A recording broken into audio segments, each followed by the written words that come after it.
Hello everybody, welcome back to another video. I'm hoping you guys are all having a fantastic day. So I just want to quickly go over the potential of a pretty large storm system, actually several of them. And if you recall, for the past several days I've been making a video about a particular storm system across the Northeast. But again, as I said earlier, that the details were really fuzzy and the confidence was rather on the low side. The storm, the bigger one, the biggest threat has kind of a weakened. It's still going to be there, still going to bring some snow, except maybe not as much at this point. So I just kind of want to focus on that storm and other ones equally as much because there could be some interesting storm systems following that one, maybe 24 to 36 hours later. So I'll focus on more than just that one storm system, especially since that one doesn't seem to be as strong as it was forecasted to. But honestly, the pattern is still as active. So unfortunately, that's what happens with the models. Sometimes they show even consistently for a few days, and then they turn back against it. But let's get into this. If you guys, before we start, if you guys like what you're seeing, if you like the channel, check out the videos. Watch the video and consider subscribing. It really helps out a lot. And if you are a returning viewer, liking the video is the best thing you could do. So thank you so much for that. And again, I do apologize about the squeakiness of the chair. So let's start off by looking at the GFS model. I'll go over as much models as I can within a reasonable pace. Let's start off by looking right now. I'm recording this Wednesday evening, but the GFS model is already showing this at midnight Wednesday, so a bit ahead.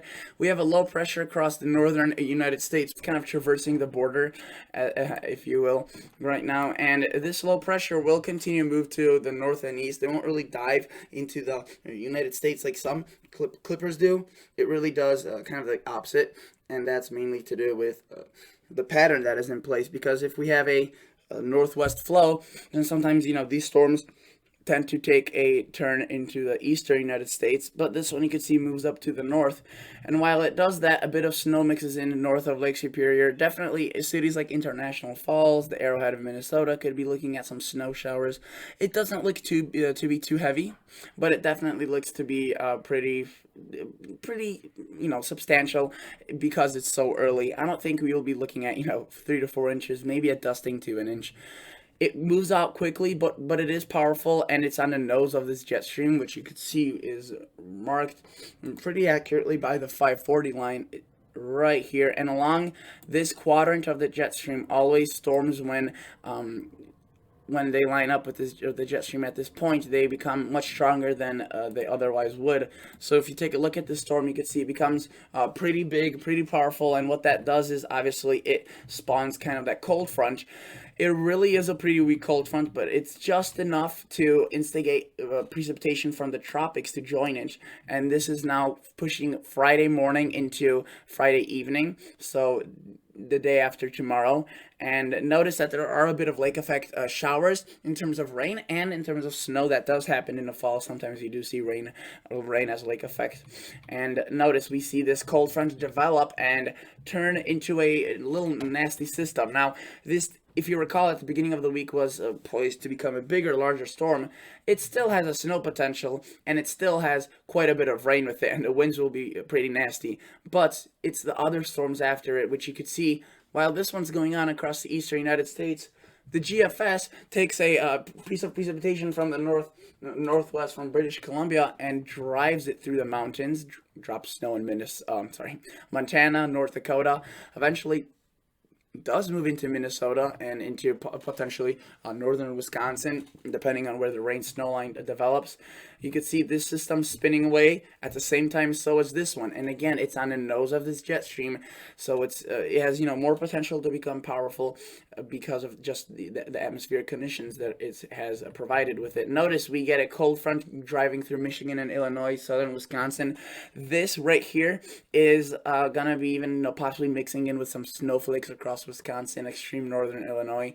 Again, no accumulations, but there could be a bit of snow falling, so definitely interesting to see. Not out of the ordinary completely, October 18th, it's definitely early, but it's not a record. And then notice this storm becomes pretty sprawled out, and it delivers quite a big snow amount to the northern southern Ontario area and just north of Lake Superior.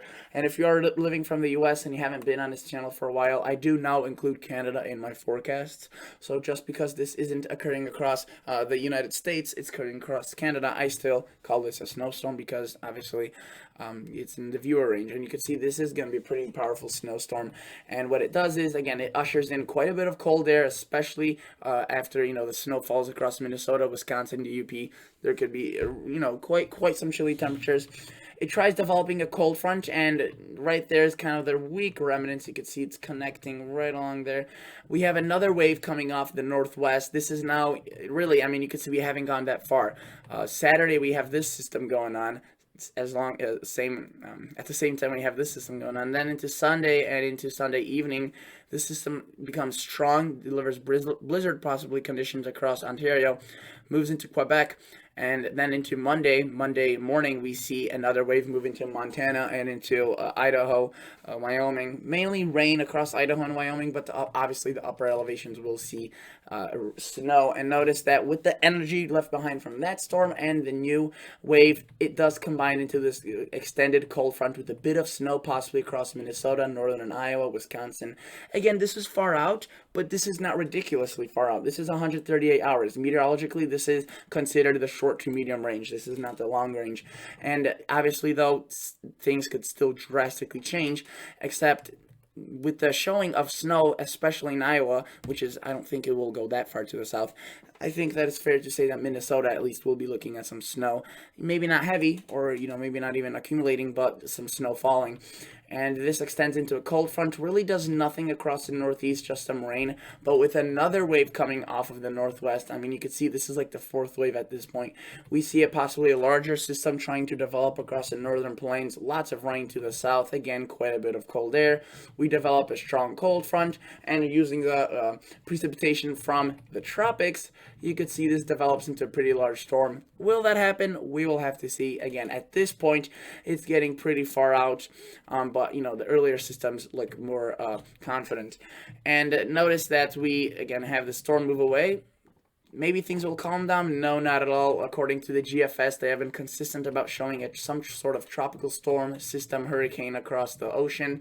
And this has been going on for a few days now, showing this tropical storm system morphing into potentially like a nor'easter type storm. Again, if this were to happen, this would be very bad, but it's thankfully we have time on our side, and most likely, and that is the model's biggest weakness. They are pretty inaccurate this far out. But, you could see that there's a potential for a large storm. And then after that, maybe a bit of quietness, possibly. But, you could see we get a bit more activity. So let's just take a look at the total snowfall accumulation. And let's see what they're showing for the next 384 hours. You could see that it is actually quite a lot. And especially since this is only through before Halloween, possibly. Now, I don't think all of the snow will fall. There will probably be a few systems that fail, especially the ones later on. The northeast, you can see, is looking to get quite a bit, but that's mainly to do with that tropical storm hybrid nor'easter. So again, I wouldn't really say that the northeast will get that much snow, other than with that first storm this weekend. You can see this is alone from that little system that will be occurring in a few days. So if you take a look right there, if you live in Ontario, you could be looking at anywhere from 16 inches over foot and a half to a few inches if you live outside of the heaviest axis of snow. But even across Wisconsin and North Dakota, you can see that within 240 hours, which is considered the medium range kind of length, quite a bit of snow across the southwestern Canada area, northwest Montana, Wyoming, the Dakotas, and into Wisconsin possibly. So definitely getting active, and obviously as we push forward, more and more snow may be falling. Let's take a glance now at what the other models are showing. Canadian, I'll show you just the snowfall right off the bat. You could see they mentioned snow, completely different areas. You could see further to the south, more across Wyoming, especially northeastern Wyoming. Generally more across Ontario and a lot less across the northeast. Let's take a look at the MSL and precip. By the way, the difference between this model and a GFS that I just showed you with the total snowfall, this one goes out to 240, the other model goes out to 384. So look at this. We see that little system, that first one that's going on right now, really limited with the amount of cold air it has to work with, so a lot of snow doesn't form. But with the remnants of the cold front, it tries developing that nor'easter type system this weekend. It really doesn't have much success, so you can see the models are differing.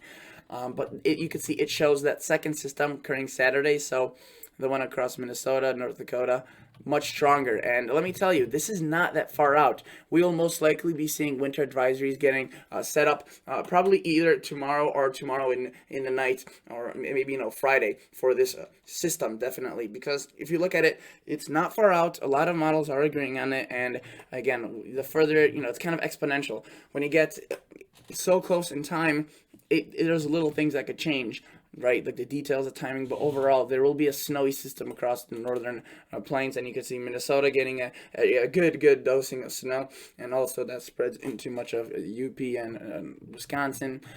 After that, we see that cold front develop into a pretty large system, combined with another piece of energy off the northwest. You can see Wyoming, Montana, the Dakotas, Iowa, Nebraska, Kansas, seeing a lot of the snow, and then trying to develop it into some sort of a system across the Midwest. We'll have to see what it does, and notice that it does mention some sort of tropical activity, but you can see then it develops a beast out here. So definitely interesting and keeps things active. So I would say it's fair to say a lot of snowstorms are underway, each one differing in size and potential, but the GFS parallel, I always show you it. You can see it's a bit behind. It's still showing the Monday or the Wednesday morning model run, and usually it's not this delayed, but let's just take a glance at it. Notice it has that system. It develops that nor'easter a bit stronger than the other models, and but still, you can see at that same time we have a storm across the northern plains delivering snow, rain to the southern locations. But again, even after this passes through, there will be a lot of cold air, which I'll make a separate video on tomorrow in the morning.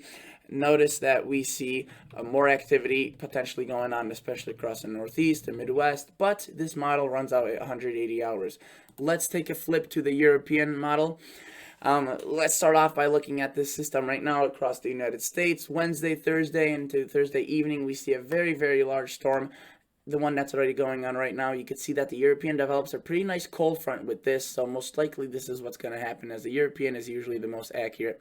So this is tomorrow evening, tomorrow night. You can see it moves into Quebec. It's very large, but it's not as powerful. It does have some strong winds, and then you can see the European definitely does develop that nor'easter-like system a bit more powerfully than the other models. So it seems to be that the European has the best handle on this, especially since it was the one to first show this in the first place. Notice European again showing quite a bit of snow across the Minnesota area, the Dakotas area, with that little system that's going on simultaneously with that nor'easter.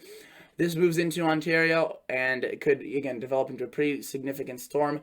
Its cold front combines with a large disturbance off the northwest into, again, this is now Sunday into early Monday.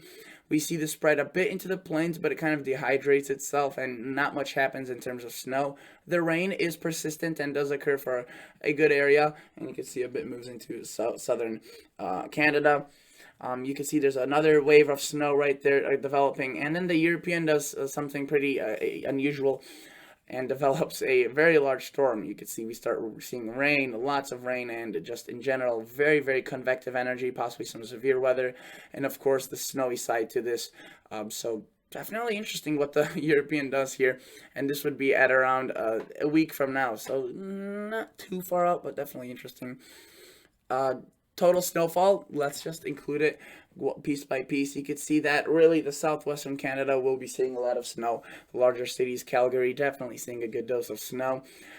Again, along the border of the U.S. and Canada, we see quite a bit of snow possible.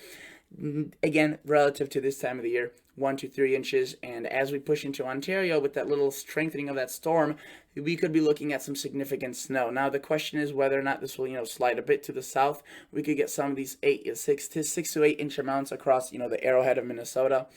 Generally though, even if that doesn't happen, you could still see 2 to 3 inches across the Dakotas, and even as far as the Twin Cities. Montana's seen quite a bit. Now notice that the northeast amounts have gone down pretty significantly, but still portions of Maine, even pushing towards the coast, still far away, but you can see it's not just reserved to the mountains, up to a foot, and into Canada also seeing some amounts. Mainly the winds and rain that will be affecting you guys. And then with that blizzard, we could be looking at an interesting scenario right there, which we'll have to see. But thanks for watching, and I'll catch you all guys in the next episode. See ya. Bye.